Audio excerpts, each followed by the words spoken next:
Před 2 lety jsem si ze zvědavosti koupil svůj první fitness náramek a od té doby mi jeho používání znatelně ulehčovalo každodenní život a šetřilo čas. Mi Band 2 byl skvělej nejenom na sportovní aktivity, ale i na hromadu jiných věcí. A když jsem se dozvěděl, že má vyjít nová verze, nemohl jsem se dočkat.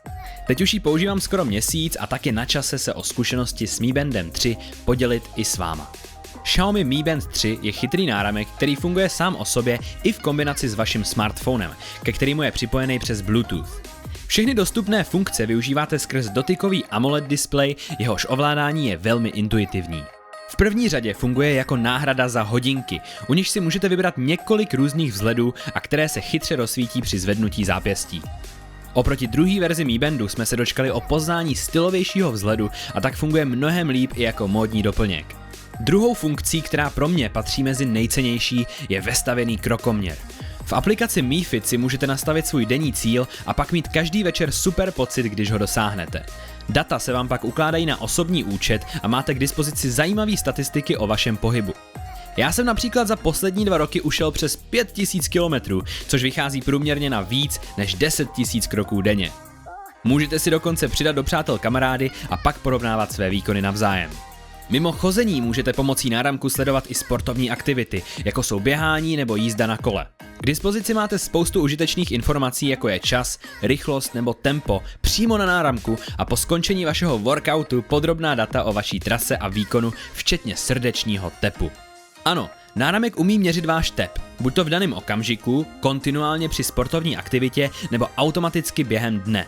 Nově si pak na něm můžete zapnout stopky, nebo s jeho pomocí prozvonit ztracený telefon. Dalším vylepšením od předchozí verze je předpověď počasí. Ta je dostupná na den současný a 2 dny následující a určitě se hodí. A pak je tu jedna věc, která mi doslova změnila život. Mi Band 3 totiž funguje i jako budík, nicméně žádný repráčky na hlasitý pípání nebo zvonění zabudovaný nemá. Budí totiž pomocí vibrací, což je pro mě osobně asi milionkrát příjemnější než jakýkoliv jiný hlasitý budík. Nepoznáte, dokud nevyzkoušíte. Zdaleka nejdůležitější funkcí Mi Bandu 3 pro mě ale je zobrazování notifikací z telefonu. Abych vám to vysvětlil, když mi přijde zpráva, e-mail nebo třeba upozornění o změně na účtu, musím normálně položit cokoliv, co mám momentálně v ruce, strčit ruku do kapsy, vytáhnout a odemknout telefon, zjistit, že mi kamarád třeba jenom odsouhlasil čas a místo srazu krátkým OK a pak telefon zas vrátit zpátky. S Mi Bandem ale na smartphone samotný vůbec nemusím sahat. Když mi přijde upozornění a náramek zavibruje, zvednu zápěstí, krátkou zprávu přečtu hned, dlouhou si můžu projet pomocí gesta a jakákoliv informace se tak ke mně dostane mnohem rychleji a pohodlněji. A až když se rozhodnu, že je doopravdy třeba odepsat, pak teprve zvedám telefon. Tohle zjednodušení vám ušetří hromadu času a i nějakou tu baterku na telefonu, který pořád nemusíte zvedat a zase pokládat. Ještě větším zázrakem je zobrazování notifikace pro lidi, kteří nemají telefon úplně po ruce v kapse jako já, ale museli by ho tahat třeba z batohu nebo z kabelky. Místo toho jim stačí jednoduše zvednout zápěstí. Obrovskou výhodou oproti jakýmkoliv chytrým hodinkám je pak výdrž baterie, která u Mi Bandu 3 dosahuje až 20 dnů a taky jeho příznivá cena.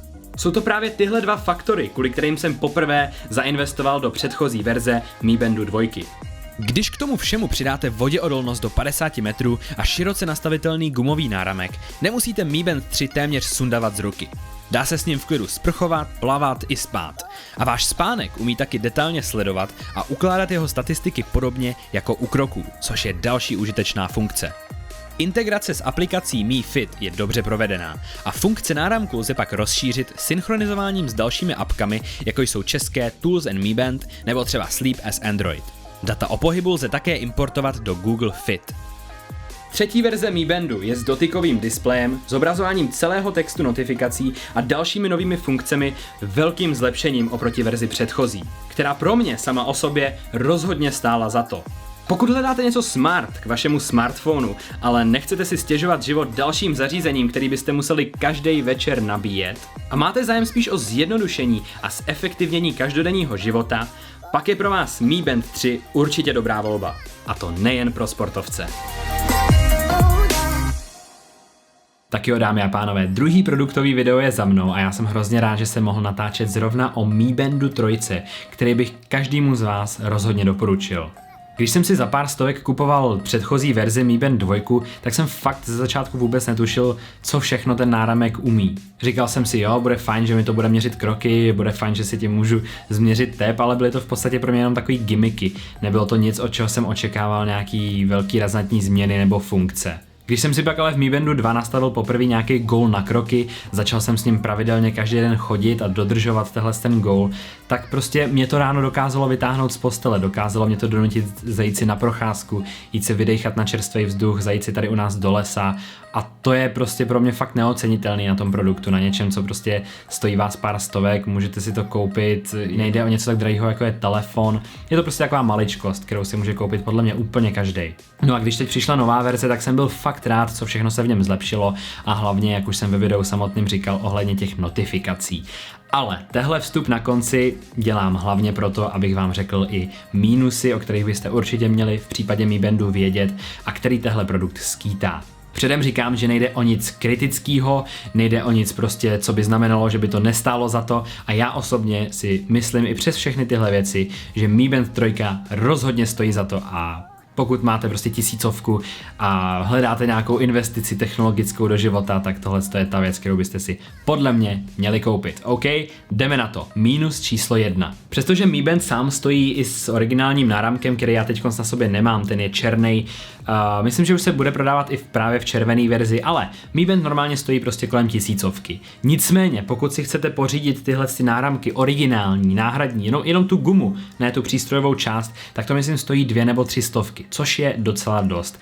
A pokud jste šikovní a umíte hledat na internetu, tak se dají v podstatě téměř stejný náramky, možná trošku méně kvalitní, sehnat za třeba 20-30 korun, jo? Nebudu říkat na jakých stránkách, to je asi každému jasný. S Mi Bandem 2 jsem měl zkušenost, že po docela dlouhým a náročným používání se mi ty náramky začaly v různých místech prostě, tady to vočko se třeba ulomilo, nebo se mi proděravěly víc tady tyhle dírky a tím pádem potom už tam tolik nedržel ten náramek, takže jsem fakt musel ty náramky měnit. Ovšem to se dá čekat, když prostě to kus gumy, kus silikonu, který fakt jako hodně používáte, plavete s ním, boucháte s ním a tak.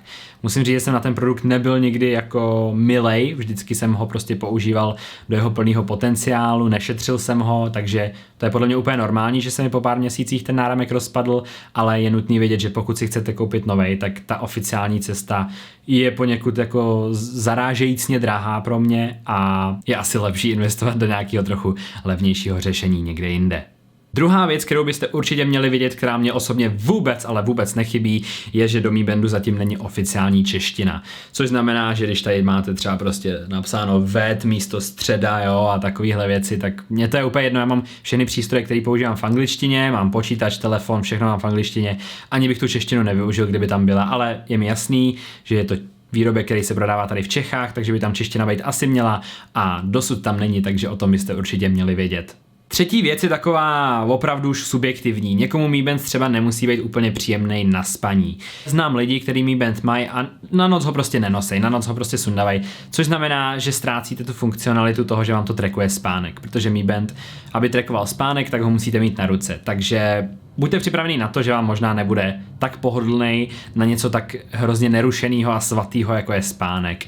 Jinak na každodenní nošení si myslím, že by neměl mít problém asi nikdo. Ten náramek je pohodlný, já ho na ruce už skoro necítím, už ho téměř prostě nevnímám. Takže dobrý, ale určitě zrovna to trackování spánku nemusí být v tomhle ohledu pro každýho. A poslední věc, která byla pro mě v minulosti docela dost nepříjemná, je to, že dřív, teď už nevím, teď už se mi to dlouho nepovedlo, takže možná zaklepu, že už je to opravený, ale po jedné aktualizaci zhruba před půl rokem mě a asi 2 dalším lidem začal Mi Band prapodivně přepočítávat kroky po půlnoci. To znamená, že já jsem měl nastavený třeba denní cíl 8000 kroků, který jsem ušel jsem třeba 8400 a šel jsem spát. Měl jsem jakoby splněno za ten den. A druhý den ráno jsem se vzbudil a z toho předchozího dne jsem tam měl 7800 a ten cíl nebyl splněný. Přerušilo mi to streak třeba 30 dní a to bylo vážně nepříjemný. Ve chvíli, kdy vám fakt záleží na tom, abyste pořád jeli, každý den jste měli ten zelený, jo, 8000 kroků splněno a pak se vám to o půlnoci takhle přepočítá, tak je to hodně nepříjemný. Každopádně, jak říkám, v poslední době už se mi to nestává, což jsem rád, ale I na Mi Bandu 3, i na Mi Bandu 2 znám minimálně další 2 lidi, kterým se tohle stávalo. Myslím si, že to je softwarová chyba v té aplikaci, nebo minimálně byla. Takže pokud někdo Mi Band máte, určitě můžete napsat do komentářů, jaký s ním vy máte zkušenosti, jestli se vám tahle recenze líbila, ono to byl spíš takový jako produktový video / pohled, recenze z toho udělalo spíš tahle můj vstup na konci. Já doufám, že jsem vás moc nenudil a pokud si chcete počkat na recenzi třeba novýho Xiaomi Mi 8, tak určitě dejte subscribe, ten telefon teď testuju a bude video i o něm, takže se těšte. A to by bylo všechno pro tohleto produktové video Mi Band 3. Kupujte, dobrá práce, skvělý produkt. A za mě už čus.